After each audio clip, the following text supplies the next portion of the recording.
Assalamu alaikum. My name is Mubin Naz and I am from MK Preparations, and today we are going to discuss about the PPSC Zoology paper 2015.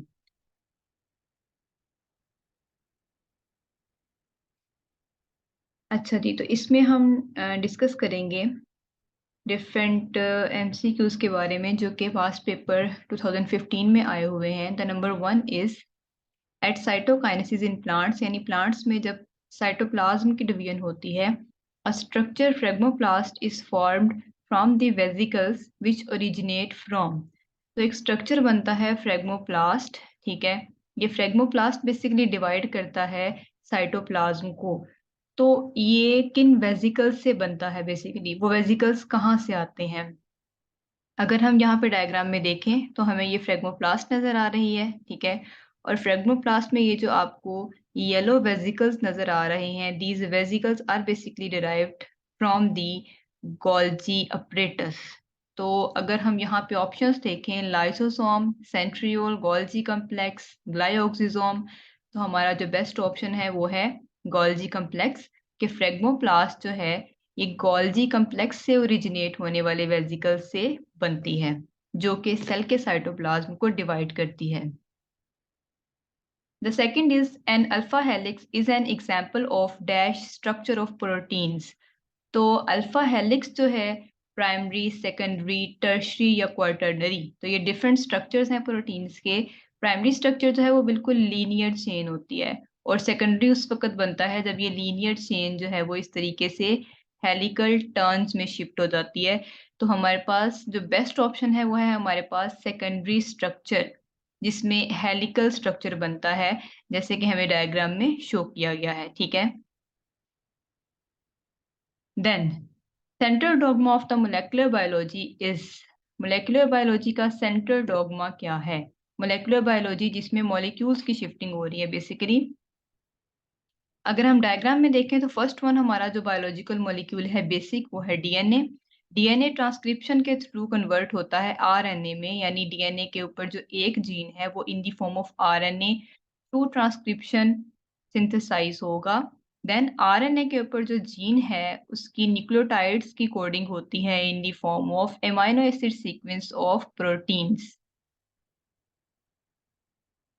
DNA, RNA and protein, DNA DNA protein, RNA protein DNA, या RNA DNA and protein. तो हमारे पास जो central dogma का sequence है वो DNA, RNA and protein है, ठीक है। तो हमारा बेस्ट ऑप्शन जो है वो है A. Then number 4, an enzyme dash the activation energy of reaction. सबसे पहले हमें ये पता होना चाहिए कि एक्टिवेशन एनर्जी क्या होती है। एक्टिवेशन एनर्जी वो एनर्जी है जो किसी भी रिएक्शन को स्टार्ट करने के लिए रिक्वायर्ड होती है।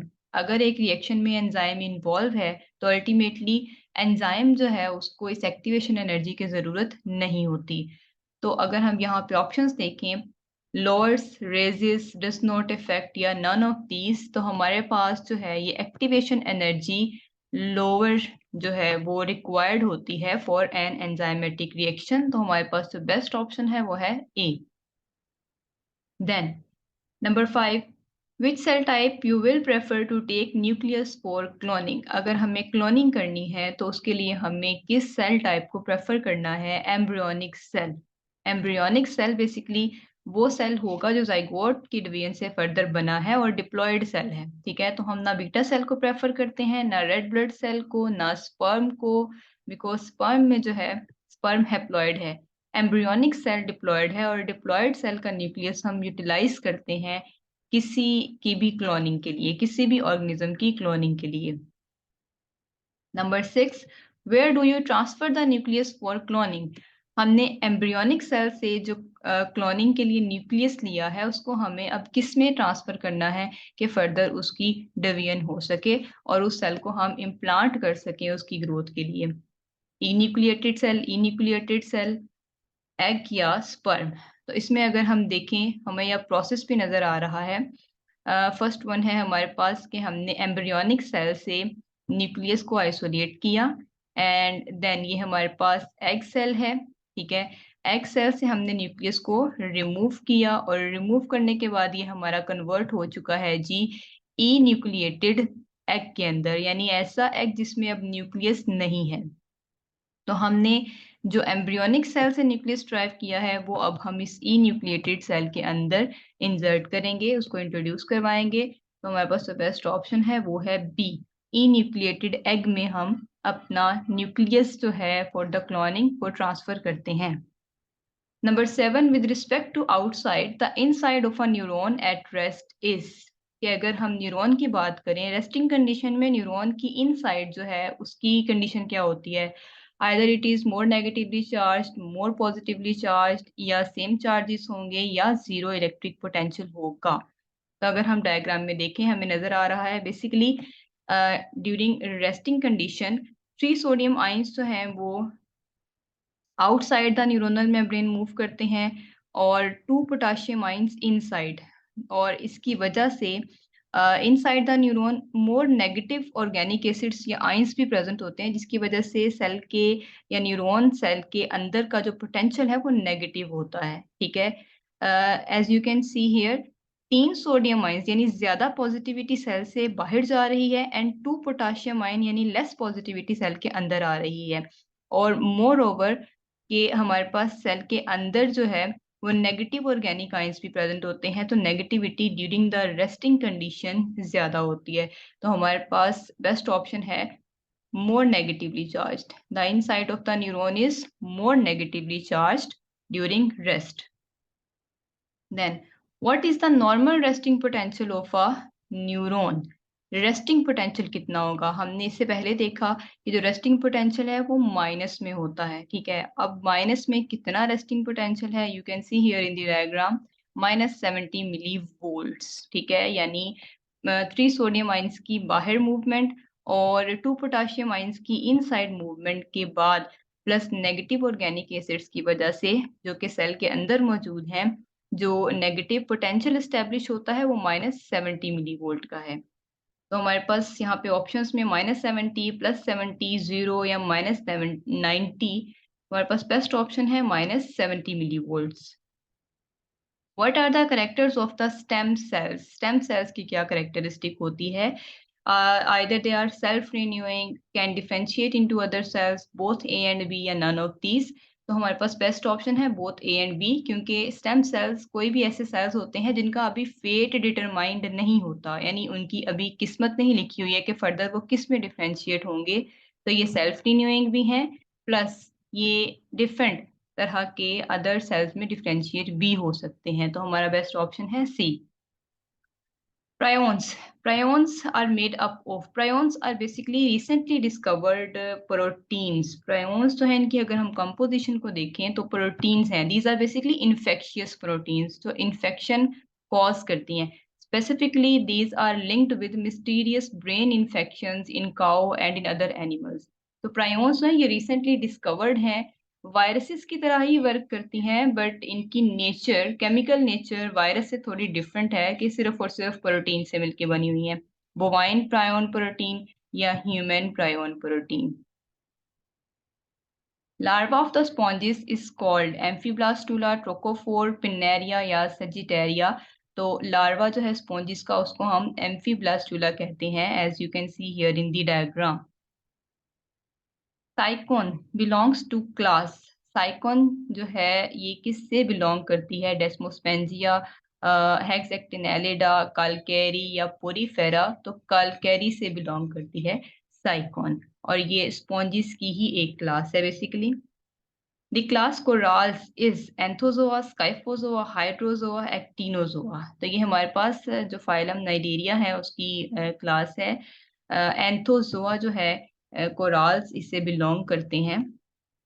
तो ऑप्शन ए हमारे पास यहाँ करेक्ट है। 14, the true nervous system was first developed in. तो ये मोस्ट जो है वो कॉमन ऑब्जेक्टिव है कि जो ट्रू नर्वस सिस्टम है वो फर्स्ट किस फाइलम में डेवलप हुआ था? तो एनेलिड्स, नाइडेरियंस, फ्लैटवर्म्स या स्पोंजिस। तो फ्लैटवर्म्स में first of all true nervous system develop हुआ गया था, ऑब्जर्व किया गया था। और हमारे पास प्लेटफॉर्म्स में एग्जाम्पल है एक प्लेनेरिया की। तो हम प्लेनेरिया में देख सकते हैं कंप्लीट नर्वस सिस्टम है। एंटीरियर साइड पे जो है वो सेरिब्रल गैंग्लिया है, कलेक्शन ऑफ द न्यूरॉन्स हैं, और फिर यहाँ से 2 लॉन्गिट्यूडनल नर्व कोर्ड्स अराइज हो रही हैं जो लेंथ वाइज रन करती हैं बॉडी में, और इनको कनेक्ट करने के लिए जो है ये ट्रांसवर्स कमीशोर्स हैं। तो इनमें complete nervous system very first time develop हुआ था। These are free living platyhelminthes। platyhelminthes यानी फ्लैट वर्म्स। फ्लैट वर्म्स की डिफरेंट क्लासेस में से कौन सी ऐसी क्लास है जिसके मेंबर्स जस्ट फ्री लिविंग हैं? ठीक है, तो सिस्टोड्स हैं, ट्रिमाटोड्स हैं, टर्बिलैरिया है या निमाटोड्स। तो इसमें हमारे पास बेस्ट ऑप्शन है टर्बिलैरिया। टर्बिलैरिया के मेंबर का नाम है प्लेनेरिया। तो ये फ्री लिविंग है, फ्री लिविंग है। ठीक है, as you can see here in the diagram. तो हमारे पास बेस्ट ऑप्शन जो है वो सी है। Which of the following are responsible to cause Klinefelter syndrome? Klinefelter syndrome के लिए क्या कंडीशन होगी?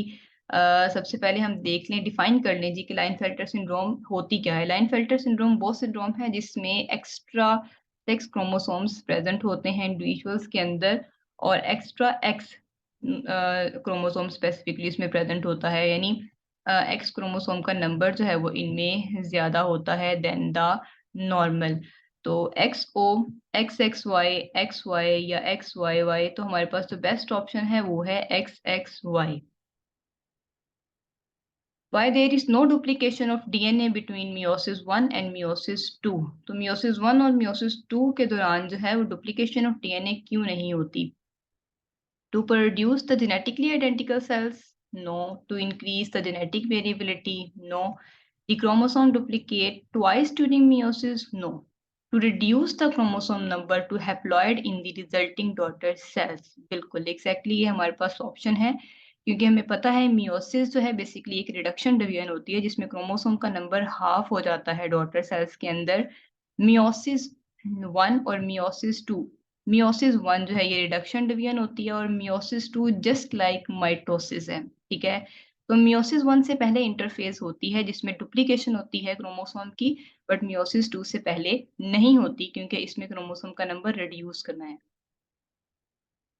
Number 18, why are there more males with colour blindness than female? तो कलर ब्लाइंडनेस हमारे पास एक्स लिंक्ड रिसेसिव ट्रेट है बेसिकली, और recessive trait हमें पता है उसी वक्त एक्सप्रेस होता है जब फीमेल में उस वक्त एक्सप्रेस होगा जब उसकी दोनों एक्स क्रोमोसोम के ऊपर रिसेसिव एलील प्रेजेंट होगी, और मेल में उस वक्त एक्सप्रेस होगा, मेल में क्योंकि मेल हेमिजाइगस है उसके पास सिंगल एक्स क्रोमोसोम है, तो मेल में उस वक्त ये ट्रेट एक्सप्रेस हो जाएगा जब उसके सिंगल एक्स क्रोमोसोम के ऊपर रिसेसिव एलील आ जाती है। तो ज्यादा चांस जो है ये हमारे पास कलर ब्लाइंडनेस का मेल्स में है। ठीक है, तो हम इसके लिए इसको हमने शो करने के लिए कोई भी जीन हमने उसको उससे रिप्रेजेंट कर लिया है, एज से हमने इसको रिप्रेजेंट कर लिया है। तो अब हम इसकी रीजन देखते हैं। The gene is found on the Y chromosome? No, क्योंकि ये एक्स लिंक्ड है। Colour blindness is an X linked dominant trait, ये तो सिंपल हमारे पास है। All the sons of an affected male have disaster? No. The recessive gene is masked by an other X chromosome in the female. तो अगर हम female की बात करें तो उसमें जो रिसेसिव जीन है, अगर इसमें एक डोमिनेंट है और दूसरा रिसेसिव है, तो फिर फीमेल जो है ये हेट्रो हो जाती है और उसमें कलर ब्लाइंडनेस शो नहीं होती। बट मेल्स में इस कंडीशन में ही कलर ब्लाइंडनेस एक्सप्रेस हो जाती है, तो हमारे पास बेस्ट ऑप्शन है B. Number 19, during meiosis the chromatids become daughter chromosomes during. तो मियोसिस के दौरान जो है वो क्रोमैटिड्स डॉटर क्रोमोसोम्स कब बनते हैं? क्रोमैटिड्स बेसिकली क्रोमैटिड्स की सेपरेशन कब होती है ये पूछा गया है। प्रोफेज 1 में, मेटाफेज 2 में, एनाफेज 2 में, टीलोफेज 1 में। तो सबसे पहले हमें ये कॉन्सेप्ट क्लियर करना है कि जो सेपरेशन है वो क्रोमोसोम्स की हो या क्रोमैटिड्स की हो, तो वो एनाफेज में ही होती है। यहाँ से हम इजीली इसको पिक कर लेंगे, बट अगर आपको यहाँ पे एनाफेज 1 और एनाफेज 2 दोनों में डिफरेंस आ जाए, तो इनमें से कोई ऑप्शन आपको एनाफेज 1 की भी दी गई हो, तो हमारे पास जो है वो बेस्ट ऑप्शन एनाफेज 2 होगा, क्योंकि एनाफेज 1 में होमोलोगस क्रोमोसोम्स की सेपरेशन होती है और एनाफेज 2 में क्रोमैटिड्स की सेपरेशन होती है। Which of the following is correct with aneuploidy? Number 20, तो एन्यूप्लॉइडी जो है diploid number of chromosome plus जो है या माइनस 1 और 2 एक्स्ट्रा क्रोमोसोम्स या लेस नंबर ऑफ क्रोमोसोम, इस कंडीशन को हम कहते हैं एन्यूप्लॉइडी। अगर हम डायग्राम में देखें 2n प्लस माइनस एक्स, यानी 2n प्लस 1 या 2n माइनस 1, तो ये हमारे पास जो है 3n plus 1, 4n plus 1, all individuals die before birth, या 2n प्लस 1। तो हमारे पास बेस्ट ऑप्शन है 2n प्लस 1। इनमें डिप्लॉयड नंबर ऑफ क्रोमोसोम है, प्लस इनमें एक एक्स्ट्रा क्रोमोसोम होगा। Number 21, the genetic disorder sickle cell anemia is an example of pleiotropy, heterozygous dominance, epistasis या homozygous dominance। तो सिकल सेल एनीमिया जो है ये प्लियोट्रॉपी की एग्जाम्पल है, जो कि एक से ज्यादा ट्रेट्स को इफेक्ट करता है। Number 22, the X-ray diffraction studies by Dash played key role to the discovery of DNA structure। तो एक्सरे डायफ्रैक्शन टेक्निक के जरिए डीएनए का स्ट्रक्चर जिस साइंटिस्ट ने डिस्कवर किया था, Watson and Crick, Franklin, Meselson and Stahl या चरगॉफ। तो फ्रैंकलिन ने जो है वो एक्सरे डायफ्रैक्शन टेक्निक के जरिए से इसके स्ट्रक्चर को, डीएनए के स्ट्रक्चर को बेसिकली डिस्कवर किया था। तो हमारे पास बेस्ट ऑप्शन है Rosalind Franklin. Triplet code of C80 in DNA is represented as dash in messenger RNA and dash in transfer RNA। DNA में हमारे पास अगर 3 न्यूक्लियोटाइड्स हैं C80, तो हमने इसको मैसेंजर आरएनए में देखना है कि वो क्या होंगी। C के ऑपोजिट होगी जी, ठीक है। A के ऑपोजिट, क्योंकि आरएनए है तो A के opposite usually T, but RNA में T रिप्लेस हो जाती है U से, तो GU, और T के ऑपोजिट A। तो हमारे पास फर्स्ट तो GUA का पेयर बन गया। Then and dash in transfer RNA, इसी को ही हम ऑपोजिट करेंगे। ट्रांसफर आरएनए में G के ऑपोजिट C, U के ऑपोजिट हमारे पास होगी A, और A के ऑपोजिट होगी GU। तो GUA एंड CAU ये पेयर हमने अब ढूंढना है। हमारे पास नंबर डी ऑप्शन है, GUA एंड CAU।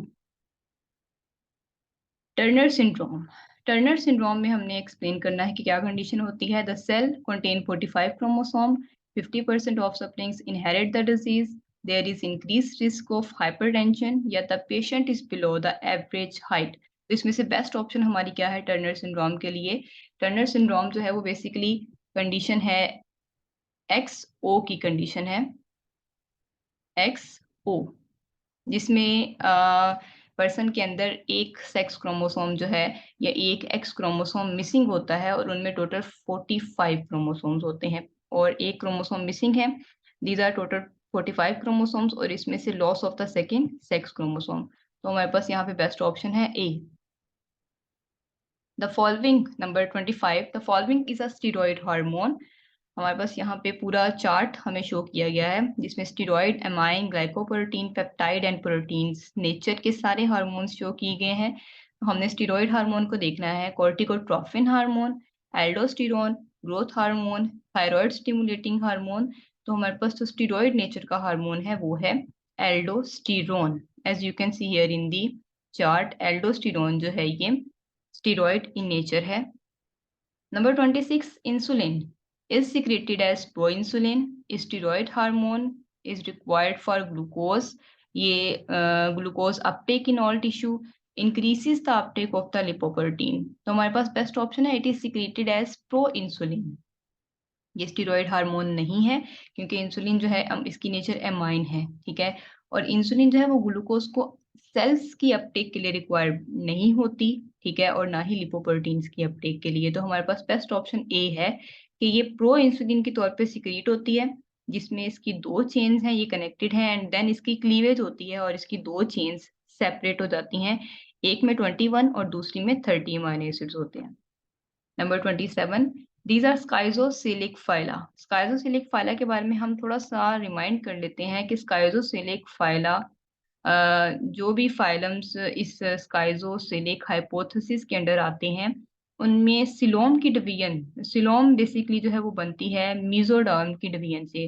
तो आउटर वन एक्टोडर्म है, देन एंडोडर्म, और फिर मीजोडर्म, और मीजोडर्म की डिवीजन से बन रही है सिलोम। तो स्काइजोसीलस जो प्लान है वो बेसिकली हमारे पास एनिलिड्स, आर्थ्रोपोड्स और मोलस्का का है। तो ऑप्शन बी जो है वो हमारे पास करेक्ट है। बाकी पोरीफेरा, सिलेंट्रेटा, प्लेटीहेलमिन्थिस, पोरीफेरा में तो जर्मडेयर्स ही नहीं होती हैं, ठीक है। प्लेटीहेलमिन्थिस हैं, एस्केलमिन्थिस हैं और एनिलिड्स हैं, तो ये भी हमारे पास करेक्ट ऑप्शन नहीं है। उसके बाद आर्थ्रोपोडा है, मोलस्का है, डिकाइनोडर्मेटा है। तो ये जो है ये एंटीरोसिलस जो है वो शो कर रहे होते हैं हमारे पास, ठीक है। Then Petromyzon belongs to Agnatha, Gnathostomata, Protochordata या यूरोकॉर्डेटा। तो एग्नेथा, ठीक है, जिसमें लैम्प्रेज और हैगफिशेस आती हैं basically. Lateral line system present है फिश में, फ्रॉग में, रेप्टाइल में या डायनासोर में। तो फिश में लेटरल लाइन सिस्टम प्रेजेंट होता है इस तरीके से throughout the length of the body. तो हमारे पास बेस्ट ऑप्शन है A. Number 30, classification of arthropods is based on the number and structure of. कि आर्थ्रोपोड्स की जो क्लासिफिकेशन है वो आईज या विंग्स, बॉडी सेगमेंट्स और अपेंडेजेस, मसल्स या लिगामेंट्स, गिल्स या हार्ट्स। तो इनकी जो क्लासिफिकेशन है वो बॉडी सेगमेंट्स और अपेंडेजेस की बेस पे होती है कि बॉडी सेगमेंट्स 3 हैं या 4 हैं और अपेंडेजेस के कितने कितने पेयर्स इनमें प्रेजेंट हैं। 31, the uniqueness of the adult echinoderms is due to. तो इकाइनोडर्म्स की दो मेजर प्रॉपर्टीज हैं, वो हम देखनी है। पेंटारेडियल सिमेट्री है, हाइड्रोसील, बाइलेटरल सिमेट्री है और हाइड्रोसील है। बाइलेटरल सिमेट्री है, एंडोसील है इनमें, पेंटारेडियल सिमेट्री है या एंडोसील है। तो अगर हम देखें तो इनमें पेंटारेडियल सिमेट्री होती है। इनकी बॉडी जो है 5 इक्वल पार्ट्स में डिवाइड हो सकती है, ठीक है। तो पेंटारेडियल सिमेट्री प्लस इनमें जो है वो बॉडी के अंदर हाइड्रोसील वाटर वॉस्कुलर सिस्टम होता है, ठीक है, जिसकी वजह से हाइड्रोसील में प्रेजेंट होती है। तो हमारे पास बेस्ट ऑप्शन है जी A. 32, the larva form of the liver fluke has cilia. और हमने नाम उसका देखना है क्या है जी, रेया, स्पोयोसिस्ट, मिरासीडियम या मेटा सर्केरिया। तो हमारे पास बेस्ट ऑप्शन है मिरासीडियम। जो लिवर फ्लूक का लार्वा है उसे हम मिरासीडियम कहते हैं। Which of the following, number 33, which of the following is evidence that the mollusk and the annelids may have a common ancestor? तो अगर हम mollusk और annelid को देखें तो कौन सा हमारे पास पॉइंट होगा जो इनकी कॉमन एंसेस्ट्री को शो करता है कि एक ही एंसेस्टर से इनका जो है वो ओरिजिन हुआ है। दे हैव सीटा, नो, और they have trophophore larva, neither group has lungs, they include both marine and terrestrial animals, ठीक है। तो अगर हम देखें तो हमारे पास बेस्ट ऑप्शन है जी, दे हैव ट्रोकोफोर लार्वा। दोनों में ट्रोकोफोर लार्वा प्रेजेंट होता है, बाकी सब जो कैरेक्टर्स हैं उनके एक दूसरे से वेरी करते हैं। The arboreal adaptations are those that help the animal to lie and on burrows, air, trees या rocks। तो arboreal adaptation कोई भी ऐसी adaptation होती है जिसमें organisms तो हैं या animals जो हैं वो trees के ऊपर रहते हैं, ठीक है। Number 35, Ctenoid scales are present on the bodies of chondrichthyes, osteichthyes, cyclostomes या myxini। इसमें हमारे पास साइक्लोस्टोम्स, मिक्साइनी तो ये मोस्ट प्रिमिटिव हैं। कॉन्ड्रिक्टाइस में प्लेकोइड स्केल्स होते हैं, तो डेफिनेटली ओस्टिकथाइस के अंदर प्रेजेंट होते हैं जी टीनोइड स्केल्स जो बोनी फिशेस हैं। This number 36, this is not a characteristic of primates. तो प्राइमेट्स की करेक्टरिस्टिक इनमें से कौन सी नहीं है? ऑपोजिट डिजिट्स जो कि प्राइमेट्स में होते हैं, वेल डेवलप्ड सेरिब्रम वो भी प्राइमेट्स में होता है, बाइनोकुलर विजन ये भी प्राइमेट्स में होती है with 2 eyes, and cloaca. Cloaca basically primates की करेक्टरिस्टिक नहीं है, प्राइमेट्स बेसिकली मैमल्स का ग्रुप है। तो क्लोएका जो है ये बर्ड्स में होता है, ये सिंगल ओपनिंग होती है इनकी यूरिन, फेसिस या इनकी गेमीट्स की के रिलीज के लिए। तो बर्ड्स और इंसेक्ट्स में क्लोएका है बट प्राइमेट्स में नहीं है, ठीक है। Number 37, birds that fly at high altitude need an especially efficient respiratory system because at high altitude the air sacs do not function. There is little oxygen in atmosphere at high altitude. At high altitude, birds flap their wings faster. There is little carbon dioxide at high altitude. तो हमारे पास best option है G B, कि जब हमारे पास जो birds हैं वो हाई आल्टीट्यूड पे यानी ज्यादा ऊंचाई पे फ्लाई करते हैं तो वहां पे ऑक्सीजन का लेवल क्योंकि कम होता है तो उस ऑक्सीजन को ट्रैप करने के लिए इनका जो रेस्पिरेटरी सिस्टम है वो एफिशिएंट होता है, ठीक है। और मोर ओवर एयर सैक्स हैं वो इनकी बॉडी में पेनिट्रेट करती हैं इन दी bones. Number 38, when cell wall is removed from the plant cell, then it is called protoplast, protoblast, myoplast या prothallus। तो मोस्ट ऑब्वियस है यहाँ पे जी प्रोटोप्लास्ट, कि अगर हम सेल मेम्ब्रेन को छोड़ के प्लांट के पास क्योंकि मेम्ब्रेन और वॉल दोनों हैं तो एक्सटर्नल वॉल को रिमूव कर दिया जाए तो बाकी बचता है protoplast. 39 the virus used during the cell fusion technique. अच्छा जी, सबसे पहले हमें सेल फ्यूजन टेक्निक के बारे में थोड़ा सा आइडिया होना चाहिए। ये वो टेक्निक है जिसमें दो ऑर्गेनिजम्स का जो डीएनए है, जो सेल है, उसको फ्यूज किया जाता है।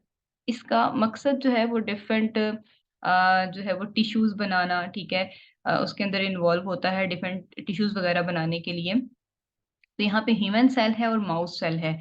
अगर इनके सेल्स को और इनके डीएनए को कंबाइन करना है, फ्यूज करना है, तो उस टेक्निक में हम सैंडल वायरस को यूज करते हैं। तो राउस, सार्कोमा, इन्फ्लुएंजा, रेट्रोवायरस या सैंडल। तो यहाँ पे हमारे पास है जी सैंडल वायरस, जो सेल फ्यूजन टेक्निक में यूज किया जाता है।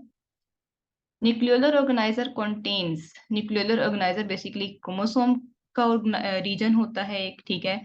Contains dash transfer RNA genes. तो 45, 450, 4500 या 2500, तो बेस्ट ऑप्शन है 45, ठीक है।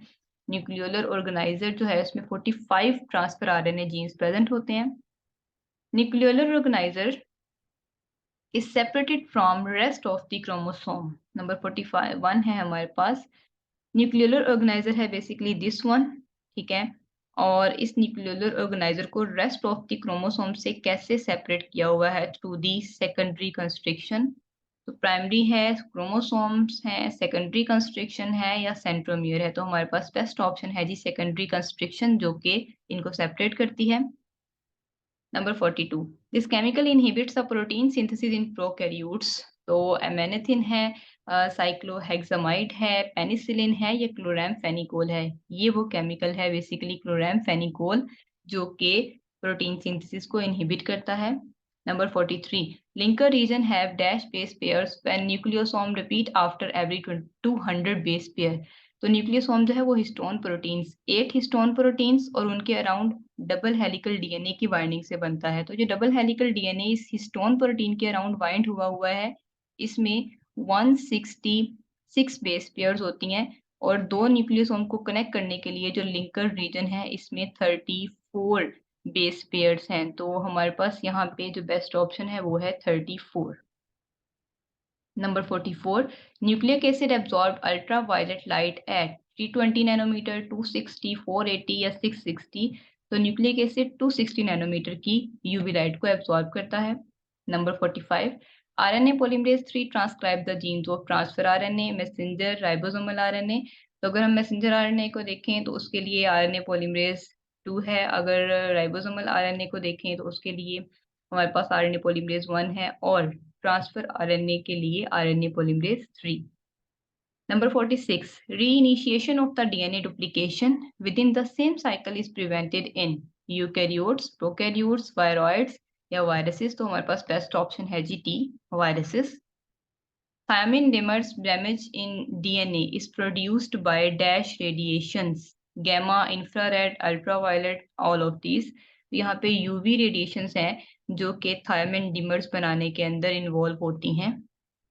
तो अल्ट्रावायलेट रेडिएशन हमारे पास बेस्ट ऑप्शन है।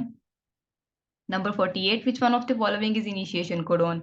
UGU नो, UAG ये स्टॉप कोडोन है, AUA no, AUG is the start codon, initiation codon, and it codes for the methionine amino acid. Number 49 which factor is necessary for transcription initiation in prokaryotes? Alpha, beta, gamma या sigma? तो sigma factor जो है ये basically attach होता है RNA polymerase के साथ, और ये आरएनए पॉलीमरेज को की बाइंडिंग करवा देता है डबल स्ट्रैंडेड डीएनए के ऊपर मौजूद प्रमोटर रीजन से, और उसके बाद ये रिलीज हो जाता है, और फिर आरएनए पॉलीमरेज जो है वो एज अ कोर एंजाइम पूरे डीएनए पे मूव करता है। यानी सिग्मा फैक्टर बेसिकली रिक्वायर्ड होता है इनिशिएशन के लिए। Number 50 methyl group is attached to the carbon number 5 of thymine, cytosine, cytosine, guanine या यूरासिल। तो यहाँ पे हमारे पास थायमीन का स्ट्रक्चर है। अगर हम इन सारे स्ट्रक्चर्स को देखें तो हमारे पास थायमीन के स्ट्रक्चर में कार्बन नंबर 5 के साथ मिथाइल ग्रुप अटैच है। तो number A is best option. 51 the retention of the larval forms and structure in adults is known as adult, एक तो होता है लार्वा, एम्फीबियंस में लार्वा है, ठीक है, और लार्वा की होती है मेटामॉर्फोसिस और वो कन्वर्ट हो जाता है एडल्ट के अंदर। समटाइम्स ऐसा होता है कि मेटामॉर्फोसिस कंप्लीट नहीं होती और लार्वा में ही जो है वो सेक्सुअल मैच्योरिटी आ जाती है। तो इस कंडीशन को हम कहते हैं पेडोमॉर्फोसिस। तो मेटामॉर्फोसिस या रेट्रोग्रेसिव ग्रोथ या प्यूबर्टी तो बेस्ट ऑप्शन नहीं है। पेडोमॉर्फोसिस जो है ये हमारे पास बेस्ट ऑप्शन है। थायराइड हार्मोन अगर हो तो मेटामॉर्फोसिस कंप्लीट हो जाती है, बट अगर थायराइड हार्मोन ना हो तो फिर हमारे पास जो है ये तो टेरेस्ट्रियल एडल्ट मेटामॉर्फ है, बट ये एक्वेटिक एडल्ट पेडोमॉर्फ है, यानी ये लार्वा है जिसमें सेक्सुअल मैच्योरिटी डेवलप हो चुकी है। Number 52, embryonic life, the RBCs are formed in the spleen and the liver. ठीक है, थाइमस, किडनी, स्टमक, स्टमक में तो वैसे ही नहीं बनते हैं आरबीसीज, थाइमस और किडनी में जो है ये एडल्ट लाइफ में बनते हैं। तो हमारे पास बेस्ट ऑप्शन है सी।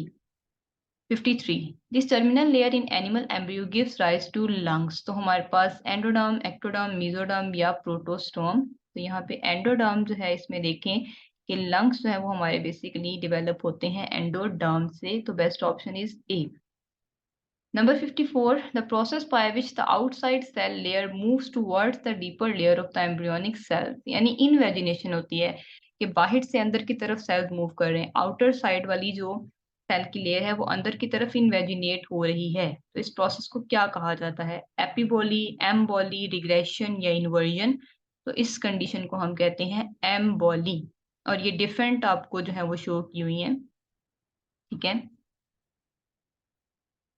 Then, number 55, in oocyte development, lamb brush chromosomes serve as the hub of dash activity, replicational, transcriptional, transitional या polygyny। तो ट्रांसक्रिप्शनल जो है वो फेज होती है जिसमें लैम्ब ब्रश क्रोमोसोम्स अराइज होते हैं, एंड डायग्राम में जो है ये आपको शो किया गया है। Number 56, the development of the whole individual is technically termed as allometry, morphometry, ontogeny या orthometry। तो ontogeny जो है ये हम whole individual की development को कहते हैं। Number 57, what is the name of the functional kidney in fishes? Pronephros, mesonephros, metanephros या opisthonephros। यहाँ पे हमें डायग्राम में नजर आ रहा है फिश के अंदर जो है वो mesonephros टाइप फंक्शनल किडनी है। प्रोनेफ्रोज जो है ये बाकी डिफरेंट ऑर्गेनिजम्स में है, स्पेसिफिकली ये लार्वा में होती है, फिश के लार्वा में, ठीक है। और मेटानेफ्रोज जो है ये हमारे पास रेप्टाइल्स, बर्ड्स, मैमल्स के अंदर मेटानेफ्रिक किडनी है, ठीक है। मीजोनेफ्रोज जो है एम्फीबियंस और एडल्ट फिश में है। बेस्ट ऑप्शन है B. 58, the hormone responsible for the amphibian metamorphosis. तो ये हमें प्रीवियस भी डायग्राम में शो किया गया था कि मेटामॉर्फोसिस जो है वो लार्वा से एडल्ट में कन्वर्ट होना उसको कहते हैं, और उसमें थायरोक्सिन हार्मोन इन्वॉल्व होता है। तो not growth hormone, not calcitonin, not FSH, best option is thyroxine. Number 59, plasmolysis is the shrinkage of the protoplast due to the dash of water। तो प्लाज्मोलाइसिस जो है यानी प्रोटोप्लास्ट की श्रिंकेज बेसिकली कब होगी? जब उसमें से वाटर रिलीज होगा।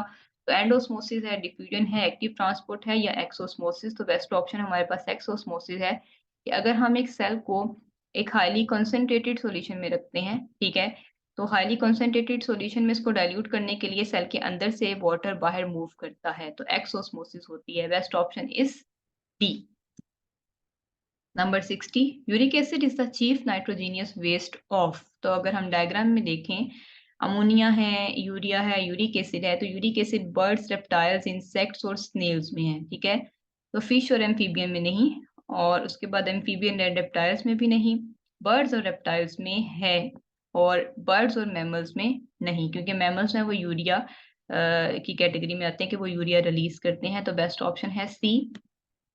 Number 61, the breakdown of the alveoli occurs in emphysema, asthma, tuberculosis, pollen allergy। तो हमारे पास बेस्ट ऑप्शन है जी एम्फाइसिमा। एम्फाइसिमा जो है ड्यूरिंग एम्फाइसिमा जो एल्वेलाई हैं उनकी ब्रेकडाउन होती है, उनकी कंजेशन हो जाती है, वापस में जो है वो बिल्कुल हाईली कंपैक्ट हो जाती हैं और फिर गैसेस का एक्सचेंज सही तरीके से नहीं हो रहा होता। तो best option is a. Number 62, the heart of the Pisces is single circuit. Pisces यानी फिश का सिंगल सर्किट है, डबल सर्किट है, ट्रिपल है या ओपन सर्किट है? तो यहाँ पे हमने फिश और मैमल का कंपेयर किया है। मैमल का हार्ट डबल सर्किट है, यानी हार्ट से 2 दफा ब्लड पास होता है, बट फिश में ये हार्ट है, तो यहाँ से गिल्स और गिल्स से दोबारा बॉडी और बॉडी से फिर हार्ट, मतलब हार्ट से एक ही दफा ब्लड पास करेगा, तो सिंगल सर्किट हार्ट होता है पाइसिस का। Number 63, the conversion of fibrinogen to fibrin is catalysed by the enzyme. तो सबसे पहले हमारे पास प्रोथ्रोम्बिन है, ये कन्वर्ट होता है थ्रोम्बिन में। थ्रोम्बिन ही बेसिकली थ्रोम्बिनेज एंजाइम है जो कि कन्वर्ट करता है फिब्रिनोजन को फिब्रिन में। तो फिब्रिन स्टेबलाइजिंग फैक्टर, थ्रोम्बिनेज, प्रोथ्रोम्बिनेज या हाइड्रोक्सिलेज, तो हमारे पास बेस्ट ऑप्शन है जी थ्रोम्बिनेज, जो कि फिब्रिनोजन को फिब्रिन में कैटालाइज करेगा। Number 64. The sarcoplasmic reticulum is in the muscle cells act as store of dash ion, potassium, sodium, calcium या magnesium, तो बेस्ट ऑप्शन है कैल्शियम। सार्कोप्लाज्मिक रेटिकुलम ये ट्यूब्यूल्स का नेटवर्क होता है। बेसिकली जिस तरीके से एंडोप्लाज्मिक रेटिकुलम है, उसी तरीके से मसल सेल में सार्कोप्लाज्मिक रेटिकुलम है जो कैल्शियम आयंस को स्टोर करता है। Number 65, this protein has antiviral activity, interferon, C-reactive, insulin या growth factor। तो interferon जो है इसकी antiviral activity है against the virus। Number 66, ring form of ribose sugar is known as ribopyranose, ribofuranose, furoribonose या pyroribonose। तो ring form of the ribose sugar is known as ribofuranose। Number 67, the positive charge on histone is due to the abundance of the following amino acid। Histone proteins basically वो proteins हैं जिनके around DNA की coiling होती है और फिर इसकी packaging होती है इन द फॉर्म ऑफ क्रोमोसोम्स। तो यहाँ पे जो हिस्टोन के ऊपर पॉजिटिव चार्ज होता है वो वेलाइन या हिस्टीडीन, आर्जिनिन या लाइसिन, प्रोलीन या मेथियोनिन, एलानिन या वेलाइन। तो it is due to the arginine और lysine. Number 68. Petralin is an amylase enzyme which digests starch and glycogen to sucrose, lactose, maltose या galactose। तो हमारे पास बेस्ट ऑप्शन है जी maltose, कि ये starch and glycogen को कन्वर्ट करता है maltose में। Number 69. Metalines used by many enzymes to change their non-functional active site to functional ones are called coenzymes, apoenzymes, holoenzymes या cofactor। तो इन मेटालाइंस को हम कोफैक्टर कहते हैं जो एंजाइम्स की नॉन फंक्शनल एक्टिव साइट को फंक्शनल में कन्वर्ट करने के लिए यूज होते हैं। Number 70, the breakdown of glucose molecule in 2 molecules of pyruvate, कि सिंगल ग्लूकोज का मॉलिक्यूल अगर 2 पायरुवेट में कन्वर्ट हो रहा है, result in the production of dash ATP molecules. तो 2, 4, 36 और 38। तो ओवरऑल हमारे पास इसमें 2 एटीपी जो है वो बनते हैं। तो best option is 2। Number 71, in glucose molecule the number of asymmetric carbon atom। asymmetric carbon atom एक ऐसा एटम है जिसके चारों जो हमारे पास उनके कार्बन की वैलेंसी 4 है, तो चारों जो उसके फंक्शनल ग्रुप्स होंगे वो डिफरेंट होंगे। तो हमारे पास यहाँ पे नंबर 2, 3, 4 एंड 5 ये वो 4 कार्बन हैं जिनके फंक्शनल ग्रुप्स चारों तरफ जो है वो डिफरेंट हैं, जिनके साथ 4 उनकी वैलेंसी है और चारों उनके जो ग्रुप्स हैं वो डिफरेंट हैं। तो नंबर 4 इज बेस्ट ऑप्शन, कि 4 जो है वो ग्लूकोज के मॉलिक्यूल में एसिमेट्रिक कार्बन एग्जिस्ट करते हैं। Number 72, which one of the following is not an amino acid? Glutamic acid, aspartic acid, glutamine या पाल्मिटिक एसिड। तो पाल्मिटिक एसिड जो है ये एक एमाइनो एसिड नहीं है, बल्कि ये एक हमारे पास लिपिड है। Number 73, what will be the frequency of tea in a population of testers are 64%। अगर हम इन टेस्टर्स 64% टेस्टर्स की हम देखें जी, इनकी क्या होती है फ्रीक्वेंसी, तो वो होगी 0.64 और इसको हम पी से शो करेंगे, ठीक है, पी स्क्वेयर। और इसका हम अगर अंडर रूट ले लेते हैं, अंडर रूट के बाद हमारे पास जो आंसर है वो आएगा 0.64 का भी अंडर रूट लें तो हमारे पास जो है वो आंसर आता है 0.8। तो हमारे पास 0.8 जो है ये बेस्ट ऑप्शन है यहाँ पे, ठीक है, कि टी की जो है वो टी यानी पी स्क्वेयर की हमने यहाँ पे निकालनी है फ्रीक्वेंसी जो है 0.8। The process in which bacteria take up the DNA released from the lysed cells, यानी ब्रोकन डाउन सेल्स में से जो डीएनए रिलीज हुआ है उसको बैक्टीरिया ने अपटेक करना है, ठीक है, नियर बाय और सराउंडिंग्स मीडियम इज कॉल्ड, इस टर्म को हम क्या कहते हैं? ट्रांसक्रिप्शन, कॉन्जुगेशन, स्पेशलाइज्ड ट्रांसक्शन या ट्रांसफॉर्मेशन। तो इसको कहा जाता है ट्रांसफॉर्मेशन। ट्रांसफॉर्मेशन जो है उसमें बेसिकली जो बैक्टीरियल सेल है वो डीएनए अपटेक करता है। कॉन्जुगेशन में तो दो जो बैक्टीरिया है वो एक दूसरे के साथ अपना जेनेटिक मटेरियल एक्सचेंज करते हैं। और ट्रांसडक्शन में जो है, इंडक्शन में बेसिकली बैक्टीरियोफेज जो है वो अपना डीएनए ट्रांसफर कर रहा है बैक्टीरिया को। Number 75, blood group system ABO was discovered by Bemstein, Landsteiner, Correns या TH Morgan। तो बेस्ट ऑप्शन है जी Landsteiner. Number 76, which is correct order from smaller to larger number of base pairs? Plasmid है, ट्रांसपोजोन है, chromosomal DNA, chromosomal DNA, ट्रांसपोजोन या plasmid, ट्रांसपोजोन, plasmid या chromosomal DNA. ये हमारे पास बेस्ट ऑप्शन है फ्रॉम स्मॉलर टू लार्जर। ये सबसे स्मॉलर डीएनए ट्रांसपोजोन का है, देन प्लाज्मिड का, और उसके बाद chromosomal DNA. Number 77, the phenotypic ratio of the monohybrid crosses with incomplete dominance. Remember, this is incomplete dominance, not the complete dominance. तो जब incomplete dominance होती है तो इसमें हमारे पास एक most common example है जिसमें हम red और white plants जो है फ्लावर्स के जो प्लांट्स हैं उनको आपस में क्रॉस करवाते हैं, तो हमारे पास हेट्रोजाइगस कंडीशन आती है विद द पिंक फ्लावर्स। ठीक है, तो उसमें 1:1 जो है ये इनकी फिनोटिपिक रेशियो है, 1 रेड 2 पिंक एंड 1 वाइट।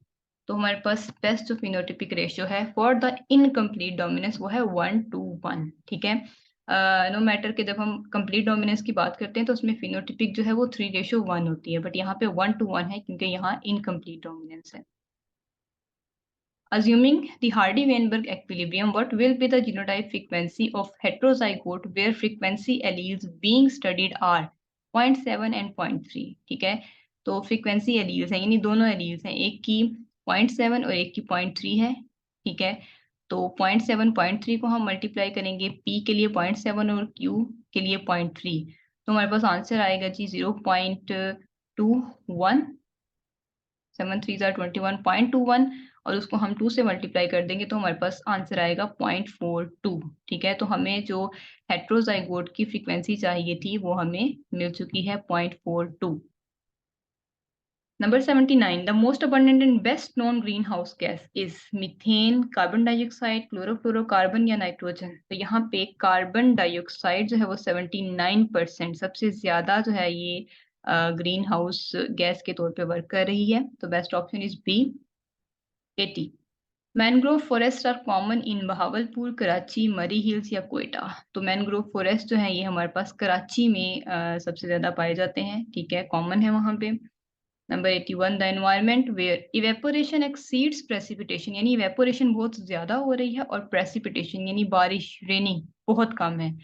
ऐसा हमारे पास जो एनवायरमेंट है वो डेजर्ट है, ट्रॉपिकल है, टेम्परेट है या कॉनिफेरस है। तो डेफिनेटली वो डेजर्ट है जहाँ पे बहुत कम बारिश होती है। Number 82, this step is absent in the Calvin cycle, carbon fixation, oxidation, reduction या रीजनरेशन ऑफ RUBP। तो यहाँ पे कार्बन फिक्सेशन भी है, रिडक्शन भी है, रीजनरेशन ऑफ RUBP भी है। तो बेस्ट ऑप्शन है हमारे पास ऑक्सीडेशन जो कि एब्सेंट है केल्विन साइकिल में। 83, grassland ecosystems are common in Pakistan like in चिंजी, लाल सुहारना, मारगला या देवसाई। तो देवसाई में जो है ये हमारे पास मोस्ट कॉमन है grassland ecosystem in Pakistan. Number 84, a large regional community primarily determined by the climate, यानी हमारे पास एक कम्युनिटी है जो जिसको हम उसका क्लाइमेट देखते हुए ही पहचान रहे हैं, तो इसको हम बायोम कहते हैं। और not biotype, not ecotone, not range. ठीक है, इसको हम बायोम कहते हैं, जैसे टुंड्रा बायोम है, डेजर्ट बायोम है। Number 85, which of the following trophic levels represent the carnivores. तो कार्निवोर्स को कौन सा ट्रॉफिक लेवल रिप्रेजेंट करता है?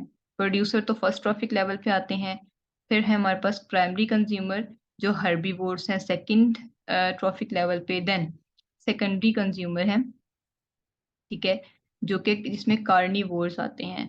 तो producers, primary consumer, secondary consumer या डिकम्पोजर। तो यहाँ पे प्राइमरी कंज्यूमर हर्बीवोर्स हैं और सेकेंडरी कंज्यूमर्स हैं ये कार्निवोर्स हैं। तो हमारे पास बेस्ट ऑप्शन है सी।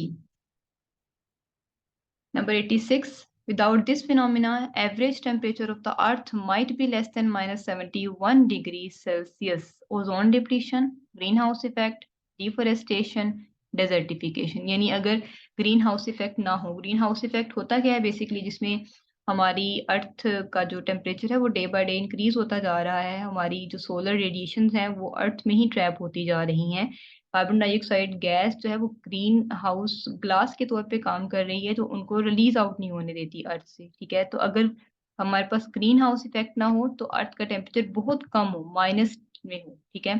तो ग्रीन हाउस इफेक्ट बेसिकली इसकी रीजन है। 87. Morphologically similar or identical populations which are reproductively isolated are called sibling species, parapatric, allopatric या geographical species। तो बेस्ट ऑप्शन है सिबलिंग। सिबलिंग स्पीशीज वो स्पीशीज होती हैं जो कि इंटरब्रीड नहीं कर सकती, बट जो है वो अपेरेंटली वो एक दूसरे से बहुत ज्यादा सिमिलैरिटी शो कर रही होती हैं, जैसे यहाँ पे हमें दो दिखाई गई हैं, but they can't interbreed with each other.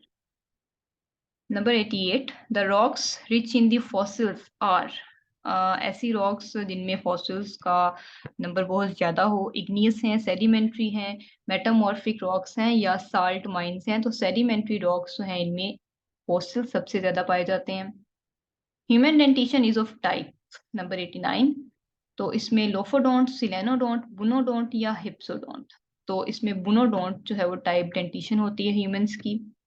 Number 90, Darwin was strongly influenced by the book An Essay on the Principles of Population written by, यानी डार्विन जो है वो जब अपने सफर पे गया वॉयज ऑफ बीगल पे, तो उससे जो है किस की बुक ने इन्फ्लुएंस किया पॉपुलेशन के ऊपर जो स्टडी थी, उसके लिए उसने किसकी बुक को प्रेफर किया, तो एरास्मस, लिनियस, वेलेस या माल्थस। तो माल्थस जो है ये वो साइंटिस्ट था जिसने essay on the principles of population book को लिखा, and then Darwin carried it to him. Number 91, Sahara desert demark the region, यानी सहारा जो डेजर्ट है वो कौन से दो रीजन्स के दरमियान एग्जिस्ट करता है।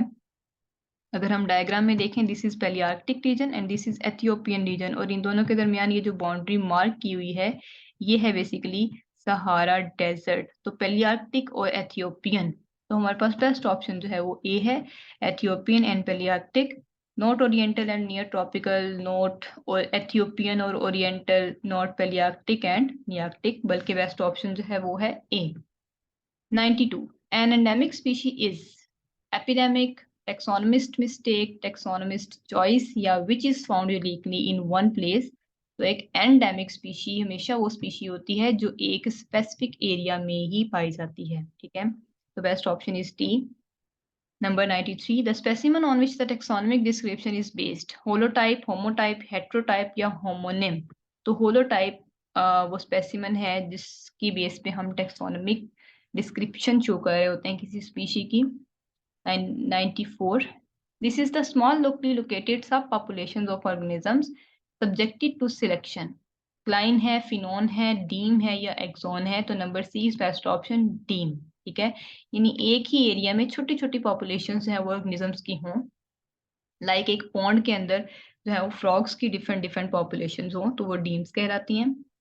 Number 95, wild life of Pakistan includes a unique aquatic mammal protected by various wild life agencies. तो ब्लू डॉल्फिन है, पोर्पोइज है, सी वेल है या ब्लाइंड डॉल्फिन है। तो ब्लाइंड डॉल्फिन है यहाँ पे हमारे पास, जिसको wild life agencies of Pakistan ने प्रिजर्व किया हुआ है। Number 96, an organism that has escape from the domestication, यानी जो घर से भागे हुए हों एंड रिटर्न पार्टली और wholly to a wild state, और वो जो है वो जंगलात वगैरह में जाके रहना शुरू कर दें। तो नेटिव, वल्नरेबल, फेराल या सेमी वाइल्ड, तो इसको हम फेराल कहते हैं। Number 97, when a single gene affects two or more traits, this phenomena is called transposition, transduction, epistasis। तो नहीं, क्योंकि इसमें एक जीन दूसरे के इफेक्ट को हाइड करता है। पिलियोट्रोपी बेस्ट ऑप्शन। यहाँ पे हमारे पास अगर हम देखें बीटा ग्लोबिन जीन म्यूटेशन है, जो कि ये सिंगल जीन है जो कि ब्लाइंडनेस, लिवर फेलियर और हार्ट अटैक, तीन जो ट्रेट्स हैं उनको इफेक्ट कर रहा है। Number D is best option. 98, this is poly unsaturated fatty acid. तो अनसैचुरेटेड वो होते हैं जिनमें डबल बॉन्ड होता है, और पॉली अनसैचुरेटेड जिनमें एक से ज्यादा डबल बॉन्ड होगा, ठीक है। ओलिक एसिड तो मोनो अनसैचुरेटेड है, लिन ओलिक एसिड, पाल्मिटिक एसिड या पाल्मिटैलिक एसिड। तो यहाँ पे लिन ओलिक एसिड है जिसमें जो है हमारे पास एक से ज्यादा डबल बॉन्ड्स प्रेजेंट हैं। Number 99, Insulin has 51 amino acids which are arranged in two polypeptide chains having 21 and 31. No, क्योंकि ये exceed कर रहा है नंबर 11 and 40. ठीक है. No, 20 and 31. No, 25 and 26. 20 and 31. Yes, ये हमारे पास बेस्ट ऑप्शन है. ठीक है. 25 and 26 amino acids. No. ये दो चेन्स हैं हमारे पास इंसुलिन की, एक में 20 और दूसरी में 31 अमाइनो एसिड्स हैं, और these are linked by the disulphide bonds. 100. In microcephaly, the individuals are born with small skull, eye, brain or neck. तो best option is skull. Micro means small and cephaly means skull. ठीक है. तो microcephaly वो genetic disorder है जिसमें birth जो child है उसकी स्कल स्मॉलर होती है. ठीक है. तो ये था हमारा आज का लेक्चर. होपफुली हम नेक्स्ट टाइम जो है वो नेक्स्ट पास पेपर के साथ जो है वो अपीयर होंगे. ओके जी, अल्लाह हाफिज.